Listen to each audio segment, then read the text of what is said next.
Sardo sono. In Sardegna le virtù private non riescono a imporsi sulle pubbliche mediocrità. Evaporata la grande industria, non sappiamo quale strada imboccare. I testimonial del libro mostrano invece il volto della Sardegna che osa e si fa rispettare nei mercati.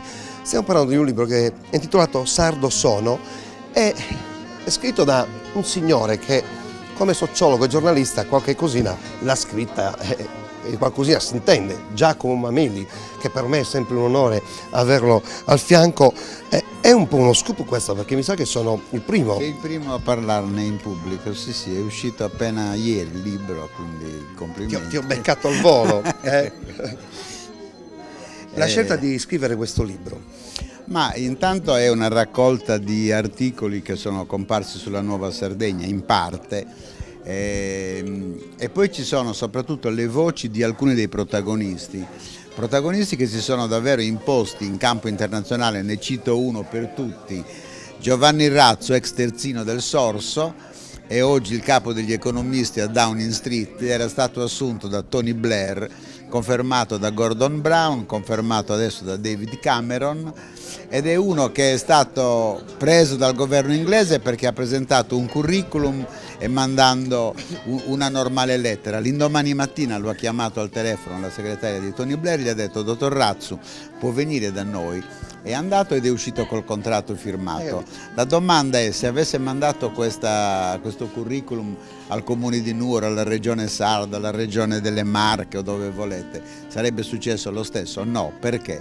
Perché da noi in Sardegna, che in Italia, non valutiamo il merito, non valutiamo i curriculum. Giovanni Razzo è uno che si è laureato in economia alla Bocconi, poi è stato per 3 anni tra il Ghana, la Nigeria e l'Angola a capire i paesi che muoiono di fame, dopodiché ha fatto un master alla London School of Economics ed ecco che il governo inglese lo ha preso perché ha meriti, quindi non perché ha cozzato. Quindi è ancora il sottolineare che la meritocrazia c'è un capitolo che ho visto che è stato sottolineato: meritocrazia, questa sconosciuta, ma non a Downing Street. È Giovanni Razzo che lo scrive in prima persona ed è un vademecum, un 10 comandamenti per la politica italiana e per quella sarda in particolare, che, come dico nella copertina, è molto mediocre in questo periodo. Ma cioè, questo succede solo in Italia, in Sardegna? Beh, la situazione sarda, la situazione italiana è particolarmente grave, particolarmente si è aggravata in questi ultimi anni,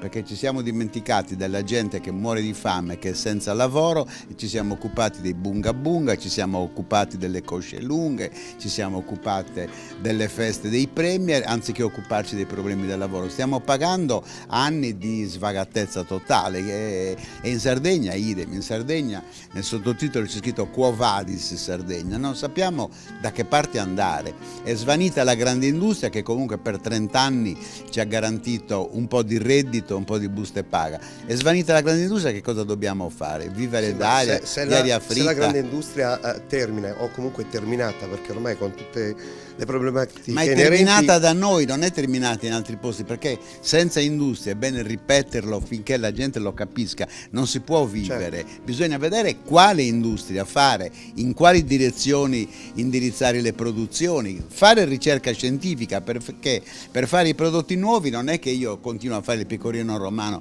come lo faceva mio bisnonno ad Arza. Certo. Lo devo fare con nuove tecnologie. L'Italia non investe in nuove tecnologie, la Sardegna idem, e paghiamo questo scotto, e siamo la regione italiana che ha il più alto tasso di disoccupazione giovanile, 45,3%. Gli indignados spagnoli erano col 40,7%, noi siamo al 45,3% e non ci dobbiamo indignare. Proprio di sì. Ma come la vedi tu il futuro della nostra isola? Ma il futuro della nostra isola io lo vedo affidato soprattutto alle nuove generazioni che hanno studiato e che devono per forza di cose cercare di capire che è la ricerca scientifica che deve fare i suoi passi in avanti, deve muoversi. Non possiamo certo continuare con l'andazzo del passato, non possiamo continuare con i contributi a fondo perduto, abbiamo bisogno di una classe dirigente capace, e oggi la classe dirigente sarda non è capace, come si dice nel sottotitolo. Tra l'altro non l'ho detto io, l'hanno detto durante una lezione che ho fatto ad un master qui a Nuoro alcuni studenti. Abbiamo una classe dirigente mediocre e la mediocrità si traduce col tasso di disoccupazione del quale ho parlato. Certo. Sardo sono, se vi capita, ma fatelo capitare, andate a recuperarlo questo libro, perché sicuramente impareremo, direi, anche cose nuove, scopriremo soprattutto cose nuove inerenti a quelli che sono Guarda, ti leggo una frase di un cassintegrato di Cortoghiana, così capiamo di che cosa parliamo. Questo è Corrado Marongio che dice, lui lo dice: stanno aumentando i casi di divorzio e le separazioni. Con queste legnate sulla schiena, tra le mura di casa non può regnare la concordia. Muoiono i paesi, muoiono le ciminiere del Sulcis e con loro si sfaldano anche le famiglie. Le prospettive non ci sono, è come se dalla Sardegna, dal Sulcis e da Ottana, da Porto Torres e da Arbatax fosse scomparso l'orizzonte. La Sardegna di oggi non ha orizzonte. E quindi insomma non la vedi bene. Mi sembra di aver detto di no.